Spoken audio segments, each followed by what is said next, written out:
ఆ టాస్క్ అయిపోయిన తర్వాత ఫ్లోరా గారు సేవ్ అయిపోయిన తర్వాత నామినేషన్స్లో నుంచి మిగిలిన 5గురిలో ఆ నామినేషన్స్ భయం పట్టుకుంది, ఎలిమినేషన్ భయం అయితే పట్టుకుంది. ఫ్లోరా గారు ఎప్పుడైతే సేవ్ అయిపోయారో, ఎందుకంటే ఈ వీక్ ఖచ్చితంగా ఫ్లోరా గారు వెళ్ళిపోతారు, లాస్ట్ వీక్ మనీష్ వెళ్ళిపోయేందుకు మేము షాక్ అయ్యాము అని శ్రీజ కూడా చెప్పిన తర్వాత ఎప్పుడైతే ఫ్లోరా గారు సేవ్ అయిపోతారో హరీష్లో అవ్వచ్చు, కళ్యాణ్ లైట్గా అండ్ నెక్స్ట్ వచ్చేసరికి రితులో అవ్వచ్చు, ఆ తర్వాత మెయిన్గా ప్రియాలో, రాథోడ్లో, నలుగురిలో భయం స్టార్ట్ అయింది అనమాట. ఒక కళ్యాణ్ కొంచెం అంత భయపడట్లేదు కానీ మిగిలిన నలుగురిలో ఆ భయం స్టార్ట్ అయింది. ఏదో ఒక చోట ఎక్స్ప్రెస్ చేస్తూనే ఉంటారు, ఎక్స్ప్రెస్ చేశారు కూడా. అండ్ నిన్న ఒక తమ్నైల్లో నైట్ రివ్యూలో పెట్టా, నక్క అక్క తోక తోకిన ఫ్లోరా గారు అని. దానికి చాలామంది మీన్స్ కొంతమంది అఫెండ్ అయ్యి ఇన్స్టాగ్రామ్లో మెసేజ్లు చేశారు. ఏమని మెసేజ్ చేశారు, అన్నా ఏందన్నా అసలు ఫ్లోరా గారు అంత కష్టపడితే ఆమె ఎఫర్ట్స్ని గుర్తించవా, ఆమె కష్టపడేసిందన్న, శ్రీజ ఆమెకి ఇచ్చింది, సో ఇచ్చినంత మాత్రం గెలిచేస్తారన్న, సో ఆమె బాల్స్ దాంట్లో వేయాలి కదన్న, 4 బాల్స్ ఉన్న రితు వేయలేదు కానీ 3 బాల్స్ ఉన్న ఆమె వేసేసింది కదన్న, ఆమె గ్రేట్ కదా, దాన్ని ఎందుకు గుర్తించాలంటే అది కాదు, శ్రీజ ఆమెకి ఇవ్వటము ఆమె వేయటము అది కాదు అక్కడ, దానికి నక్కతో ఒక తొక్కాల్సిన అవసరం లేదు. ఎందుకంటే శ్రీజ ట్రిగ్గర్ అయింది కాబట్టి శ్రీజ ఇచ్చింది, శ్రీజ కొంచెం కూడా ఆలోచించకుండా శ్రీజ ఇచ్చేసింది. అది ఎందుకు ఆలోచించలేదు ఏంటి అనేది నెక్స్ట్ చెప్తాను. రితు గెలవకూడదు అన్న కారణంతో ఆమెకి ఇచ్చింది, ఫ్లోరాకి ఇచ్చింది, గేమ్ వన్ సైడ్ అవ్వకూడదని చెప్పి ఆమెకి ఇచ్చింది. అది కాదు, దానివల్ల నక్కతో ఒక తక్కలేదు. ఎక్కడంటే నిన్న నైట్ రివ్యూలో చెప్పాను, మళ్ళీ ఇప్పుడు క్లియర్గా ఇక్కడ ఎక్స్ప్లెయిన్ చేస్తుండే, ఆ టాస్క్ పేపర్ చదివినప్పుడు, ఆ టాస్క్ బిగ్ బాస్ అనౌన్స్మెంట్ చెప్పినప్పుడు బిగ్ బాస్ ఏం చెప్తారంటే కేజీలోకి వెళ్ళిన తర్వాత బాల్స్ వేయాలి, బాల్స్ వేసిన తర్వాత టనల్స్లో నుంచి బయటికి బాల్తో సహా బయటికి రావాలి, బాల్ని తనటాలు, బాల్ ముందుకు తోయటాలు, తర్వాత మీరు రావటాలు అలాంటివి చెయ్యకూడదు అని చెప్పారు. అలాంటివి చేయకూడదు అంటే దాని అర్థం ఫౌల్ చేసినట్టు, ఫౌల్ చేశారంటే ఎలిమినేట్ అయినట్టు. సంజన గారు ఇక్కడే ఫెయిల్ అయ్యారు సంచాలక్గా. సంజన గారు ఎప్పుడైతే బిగ్ బాస్ అనౌన్స్మెంట్ ఇచ్చారో, అనౌన్స్మెంట్ అయిపోయిన వెంటనే సెకండ్కి మాట్లాడడం స్టార్ట్ చేస్తారు. ఇంగ్లీషు తెలుగు కాంబినేషన్ టక్ మాట్లాడుతూ ఉంటారు. 100 చెప్తారు, 100 రూల్స్ పెడతారు, దానికి ఎలిమినేట్ అంటారు, దీనికి ఎలిమినేట్ అంటారు, దానికి అది చెప్తారు. దాని తర్వాత హరీష్ అవుతారు, హరీష్ చదివిన వెంటనే మళ్ళీ స్టార్ట్ చేస్తారు, ఇంకోటి ఎనీథింగ్ ఎల్స్ అంటారు. ఈ మెయిన్ పాయింట్ మర్చిపోతారు. అందుకనే మనకి ఎపిసోడ్ చూడండి, ఎపిసోడ్ అది లేపేస్తారు. దాని తర్వాత రితు హైలైట్ చేస్తుంది. ఎప్పుడైతే ఆమె ఫ్లోరా గారి చేతికి బాల్ వస్తే ఫ్లోరా గారు అతి తెలివిగా బాల్ని తంతారు బయటికి, ఆపోజిట్లో ఇంకో టర్న్లో ఉంటుంది కదా, దాని బయటికి తల్లినప్పుడు రితు క్వశ్చన్ చేస్తుంది, లైవ్లో రితు క్వశ్చన్ చేస్తుంది, అలా తన్నకూడదు కదండి, అలా తనితే ఎలిమినేట్ కదా అంటే, ఆమె యాక్చువల్గా అలా తనితే ఎలిమినేట్ అనేది లేదు అని చెప్పి ఆమె తీసుకొచ్చి ఓకే ఆ బాల్ మళ్ళీ నాకు ఇవ్వండి, ఆ బాల్ అలా ఇది ఫెయిల్, ఈ బాల్ మళ్ళీ నేను వేస్తా చెప్పి మళ్ళీ బాల్ వేస్తుంది. యాక్చువల్ అది తన్నితే అవుట్. అది ఆ సంజన గారు దాన్ని సీరియస్గా తీసుకోలేదు. సంజన గారు దాన్ని సీరియస్గా తీసుకొని ఉండుంటే రితు చౌదరి విన్ అంతే, ఇంక తిరుగులేదు. అక్కడ ఆమె బయటకు వెళ్ళిపోతే ఇంకా రితు చౌదరి శ్రీజాని ఈజీగా ట్యాకిల్ చేస్తుంది, రితు చౌదరి గెలిచేసేది. రితు చౌదరి చేతిలో ఓడిపోతున్నానన్న థాట్లోనే శ్రీజ ఫ్లోరాకి హెల్ప్ చేసింది. ఇక్కడ ఎవరైతే బయట కూర్చొని ఉంటారో శ్రీజాని, శ్రీజ అది వర్త కాదు, వదిలే అంటున్నారు బేసిక్గా. అలా వదిలే అంటున్న దానికి కూడా నేను చెప్పాను ఎపిసోడ్లో క్లియర్గా రివ్యూలో. అలా వదిలే అంటే అక్కడ అంటే నీకు హెల్త్ పాడైపోద్దనో, లేకుంటే నువ్వు ఇలా అంటే నువ్వు ఇంకా అనవసరంగా రిస్క్ చేస్తున్నావు, అక్కడ ఆల్రెడీ అమ్మాయి చేతిలో ఉంది, నువ్వు ఎట్లా గెలవు, అది కాదు వాళ్ళు వర్త అనేది. అలా వర్త అని ఎందుకు కాదు అని ఎందుకన్నారంటే ప్రియా ఎస్పెషల్లీ శ్రీజ మీద చాలా ఎక్స్పెక్టేషన్స్ పెట్టుకోనుంది. అండ్ అక్కడ బిగ్ బాస్ చెప్పినప్పుడు కూడా ఏం చెప్పారంటే నామినేషన్స్లోంచి సేవ్ అవుతారని చెప్పారు. ఈ వీక్ నామినేషన్స్లోంచి సేవ్ అయ్యి ఇంట్లోనే ఉండిపోవడానికి అర్హత సంపాదిస్తారు అని ఆన్ ద స్పాట్ ఆ చెప్పినప్పుడు శ్రీజకి నామినేషన్స్ లేదు కదా, మరి ఎలాగంటే శ్రీజ నామినేషన్స్లో లేకపోయినా ఎవరైతే 4 నామినేషన్స్లో ఉంటారో ఆన్ ద స్పాట్ శ్రీజ గెలిచుంటే డెసిషన్ తీసుకోవాలి. ఇక్కడ ఆడిన 2లోనూ లేకుంటే ఆడని ఆ మిగిలిన 4 ఎవరైతే ఉన్నారో ఆ 4లోనూ ఆమె డెసిషన్ తీసుకోవాలి ఎవరిని సేవ్ చేస్తారని. ఆమె ఆబ్వియస్లీ ప్రియానే సేవ్ చేసేది ఖచ్చితంగా. సో అందుకని ప్రియా ఆమె మీద ఎక్స్పెక్టేషన్స్ పెట్టుకొని ఉంది, ఓకేనా. బట్ ఆమె ఫ్లోరా గారికి ఇచ్చేసరికి ఆ అమ్మాయి అది కంప్లీట్గా వేరే ట్రిగ్గర్ అయిపోయి ఫ్లోరా గారికి ఇచ్చేసింది. ప్రియా అది ఎక్స్పెక్ట్ చేయలేదు. సో ప్రియా ఈరోజు ఎంత డల్గా ఉందంటే మీరు తమిళలో చూసింటారు కదా, ఆ ఫోటో లైవ్లో చూడాలి మీరు. స్విమ్మింగ్ పూల్లో ఉంది, యాంగ్జైటీకి స్విమ్మింగ్ పూల్లో దిగింది, తర్వాత వర్షంలో నిలబడింది, అక్కడే నిలబడి చూస్తూ ఉంది. గీతాంజలి సినిమాలో హీరోయిన్గా చూస్తున్నట్టు ఇట్లా చూస్తూ ఉంది పాపం. ఎందుకంటే అమ్మాయికి ఎలిమినేషన్ భయం ఉంది, ఖచ్చితంగా ఎలిమినేషన్ భయం ఉంది. కంపేర్ చేసుకుంటే అమ్మాయి కొంచెం నెగిటివ్ అవుతుంది కదా, అమ్మాయికి ఆ భయం ఉంది. సో ఆబ్వియస్లీ ఫ్లోరా గారిని నమ్ముకొని ఉన్నారు. ఫ్లోరా గారు ఎలిమినేట్ అవ్వకపోయేసరికి అందరిలో భయం స్టార్ట్ అయింది కదా.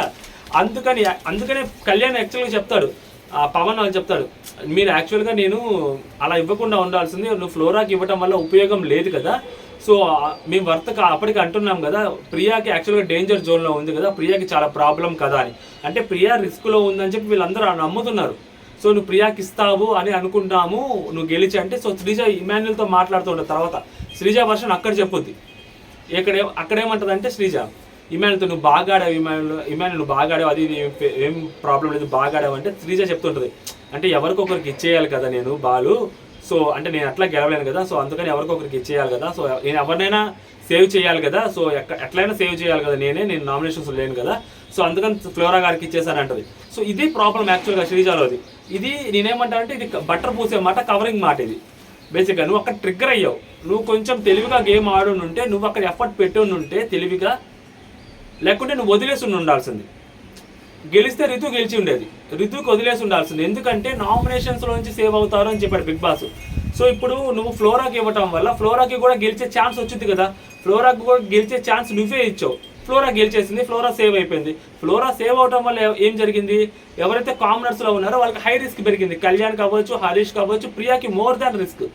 సో అదే ఫ్లోరాకి అరికి ఈమె ఇవ్వకుండా రితు చౌదరికి వదిలేసి ఉంటే, సో రితు చౌదరి సేవ్ అయిపోయి ఉండేది, ఫ్లోరా గారు నామినేషన్స్లో ఉండేవాళ్ళు. సో ఫ్లోరా గారిని చూసుకునే కదా ఫ్లోరా గారు, ఎందుకంటున్నానంటే ఈ మాటలన్నీ తర్వాత హరీష్ గారితో మాట్లాడుతున్నప్పుడు ఫ్లోరా గారు సేవ్ అవుతారు అనుకోలేదండి అసలు. నేను ఆమె ఫస్ట్ వీక్ సంజన గారితో గొడవ పడింది కాబట్టి ఫ్లోరా గారు ఉన్నారు. సెకండ్ వీక్లో అసలు ఆమె పర్ఫార్మెన్స్ ఏమీ లేదు. డేంజర్ జోన్లోకి వెళ్ళినప్పుడు Insta of Manish, so flora గారు సేవ్ అవ్వడం అనేది నాకు చాలా షాక్ అయింది. అసలు ఏం చేసింది ఏమో, ఎందుకు సేవ్ అయిందని. సో అంత మాట్లాడిన ఎవరైతే శ్రీజ ఉన్నారో ఆ తెలివి ఇక్కడ ఉపయోగించుంటే, రితు చౌదరికి వదిలేసి ఉంటే, ఆల్రెడీ వెళ్ళిపోయే 4 బాల్స్ అమ్మ దగ్గరికి, ఆ 2 బాల్స్ కూడా రితు చౌదరికి వదిలేసి గేమ్ కొంచెం ట్రై చేసి ఉండి రితు చౌదరికి వదిలేసి ఉంటే అది ఇంకా పెద్ద గేమర్ అయి ఉండేది శ్రీజ. సో అప్పుడు ఈమె సేవ్ అవుతారా అవ్వరా అంటే, ఫ్లోరా గారు ఆబ్వియస్ సేవ్ అవుతారు. సేవ్ అవినా అవ్వకపోయినా వాళ్ళ పాయింట్ ఆఫ్ వ్యూలో అట్లీస్ట్ ఫ్లోరా గారు లాస్ట్ వరకు ఉండేవాళ్ళు, ఎలిమినేషన్ రౌండ్కి వచ్చేవారా లేకపోతే సేవ్ అయ్యేవారా, వాళ్ళు కొంచెం ధైర్యంగా ఉండేది. అట్లీస్ట్ ఎవరైనా ప్రియాకి ధైర్యంగా ఉండేది, ఫ్లోరా గారు ఈ వీక్ వెళ్ళిపోతారులే, ఎందుకంటే లాస్ట్ వీక్ డేంజర్ జోన్లోనే ఉన్నారు, సో ఈ వీక్ కూడా ఆమె ఏం చేయలేదు, డేంజర్ జోన్లో ఉండి వెళ్ళిపోతారు, ఎలిమినేట్ అయిపోతారని ప్రియాకి కొంచెం ఉండేది. ఎందుకంటే ఫ్లోరా మనీష్ కంటే ముందు సేవ్ అయింది ప్రియా. సో ఆ లెక్కన ప్రియా నేనే రిస్క్లో ఉంటాను, నాకు ఓట్లు పడట్లేదని ప్రియాకి అనుమానం ఉంది. సో అదే అందరికీ అదే అనుమానం అక్కడ అలాగే రన్ అవుతుంటుంది అనమాట. ఇది యాక్చువల్గా రితు చౌదరి ఆ గేమ్ అలా ఆడటం వల్ల ట్రిగ్గర్ అయిన శ్రీజ ఇది మర్చిపోయింది బేసిక్గా. సో ఇదే పాయింట్ నేను అక్కడ నార్మల్గా ఎక్స్ప్లెయిన్ చేశాను, ఇక్కడ కొంచెం పెద్దగా ఎక్స్ప్లెయిన్ చేశాను. అందుకని నేను ఫ్లోరా నక్క అక్క తోక తోకింది అని అక్కడ పెట్టాను అనమాట. మీకు అర్థమవుతుందా, ఇన్ని సినారియోస్ అక్కడ కలిపి అక్కడ పెట్టాను అది. సో అంతేగాని ఊరికనే ఒక మనిషి ఎఫర్ట్స్ని తక్కువ చేయాలని అక్కడ పెట్టలేదు అనమాట. దాని తర్వాత ఇంకా ఇమాన్యుయల్ వీళ్ళందరూ మాట్లాడుకుంటూ ఉంటారు. ఎవరు, ఇమాన్యుయల్ అండ్ నెక్స్ట్ మన సుమన్ శెట్టి గారు, సంజన గారు మాట్లాడుకుంటూ ఉంటారు. అన్నా నువ్వు నాకు తెలిసి నువ్వు సేవ్ అవుతున్నావు అంటే నాకు డౌట్ ఉందన్నా, నేను నీ గొంతుతో మాట్లాడుతుంటారు కదా, సో వంట చేసుకుంటూ టీవీలో పెట్టుకొని చూస్తున్న వాళ్ళు బిగ్ బాస్కి నీ వాయిస్ ఎక్కువ, నీకంటే నేనే ఎక్కువ చేస్తున్నాను కదా, సో నువ్వేదో పర్ఫార్మెన్స్ చేస్తున్నావు అని కూడా అనుకుంటారన్నా అని చెప్పి అంటారు అనమాట. కొంచెం కామెడీగానే అంటారు. దాని తర్వాత ప్రియా స్విమ్మింగ్ పూల్లో ఉన్నప్పుడు సంజన గారు మాట్లాడుతూ ఉంటారు. ప్రియా ఏమంటుందంటే సంజన గారితో, సంజన గారు అడుగుతుంటారు, నువ్వు ఆపేదాని మీద ట్యాకిల్ చేసేదాను అంటే, నేను జిమ్ చేస్తాను, నేను ఎక్కువ అంటే మరీ అబ్బాయిలాగా చేయను, మరీ అమ్మాయిలాగా నాజుగ్గా చేయను, కానీ సో నేను మంచిగా ట్రైన్ అవుతాను, మళ్ళీ జిమ్ చేస్తానని చెప్పుద్ది. అంటే ఆ పాయింట్ ఆఫ్ వ్యూ ఏంటంటే, అమ్మాయికి అనవసరంగా నేను బ్లాక్ సీడ్ వదిలేసుకున్నాను, మార్చుకున్నాను, ఎక్స్చేంజ్ చేసుకున్నాను, ఆ బ్లాక్ సీడ్ ఎక్స్చేంజ్ చేసుకోకపోయి ఉంటే నేను ఆ గేమ్ ఆడేదాన్ని, సో నాకు గెలుచుకునేదాన్ని అని చెప్పి ఆ అమ్మాయి నమ్మకం అనమాట ఇప్పుడు అంటుంటుంది. బట్ ఇంకొక పాయింట్ ఆఫ్ వ్యూ ఏంటంటే, నార్మల్గా ఆలోచిస్తే అంటే లైక్ అన్నిటికీ రివర్స్గా ఆలోచిస్తే, అమ్మాయి మార్చుకున్నప్పుడు అమ్మాయికి బ్లూ వచ్చింది కాబట్టి లెటర్ వచ్చింది, అట్లీస్ట్ అక్కడ లెటర్ వచ్చింది రైట్. ఆ లెటర్ రాకపోయి ఉంటే పరిస్థితి ఏంటి, ఇప్పుడు శ్రీజ ఫస్ట్ డెసిషన్ తీసుకుంది సంజన గారి పేరు, ఈ అమ్మాయి అక్కడ ఆ వాయిస్ రేజ్ చేసింది, ఈ అమ్మాయికి సపోర్ట్గా కామనర్స్ ఎవరైతే ఉన్నారో ఆ హరీష్ గారు, కళ్యాణ్ సపోర్ట్ చేశారు, సంజన గారు ఉన్నారు కాబట్టి అక్కడ, లేకపోతే వాళ్ళు కూడా సైలెంట్గానే ఉండేవాళ్ళు. అదే సుమన్ శెట్టి గారు వచ్చి ఉంటే సైలెంట్గా ఉండేవాళ్ళు, ఏం మాట్లాడేవాళ్ళు కాదు. సంజన గారు వచ్చారు కాబట్టి వాళ్ళు మాట్లాడారు. సో అందుకని ఆమె డెసిషన్ మార్చుకుంది, అట్లీస్ట్ ఆమెకి చేతికి లెటర్ అన్న వచ్చింది, లేకుంటే లెటర్ వచ్చేది కాదు. ఎందుకు లెటర్ వచ్చేది కాదంటే, సంజన గారు వెళ్ళిపోయి ఉంటే సో దాని తర్వాత సుమన్ శెట్టి గారు ఈ అమ్మాయి ఉండేది. సో ఖచ్చితంగా మేబీ సుమన్ శెట్టి గారితో ఈ అమ్మాయి కొంచెం వేరేలాగా అంటే లైక్ మనం కొంచెం సింపతి చూపెడదామనో ఇంకోటనో వేరేలాగా ఆలోచించి ఉండొచ్చు, ఆ ఛాన్సెస్ కూడా ఉంటాయి కదా, హైలీ ఛాన్సెస్ ఉంటాయి కదా. సో ఆ రకనకైనా కానీ సుమన్ శెట్టి గారికి ఇద్దామనో, సుమన్ శెట్టి గారికి గెలిపిద్దామనో, సో ఆ అమ్మాయిని కొంచెం మోటివేట్ చేసేవాళ్ళు ఖచ్చితంగా. సుమన్ శెట్టి గారికి జాలి చూపించేవాళ్ళు, మా అమ్మాయికి అది లేకుండా పోయేది, ఇది లేకుండా పోయేది.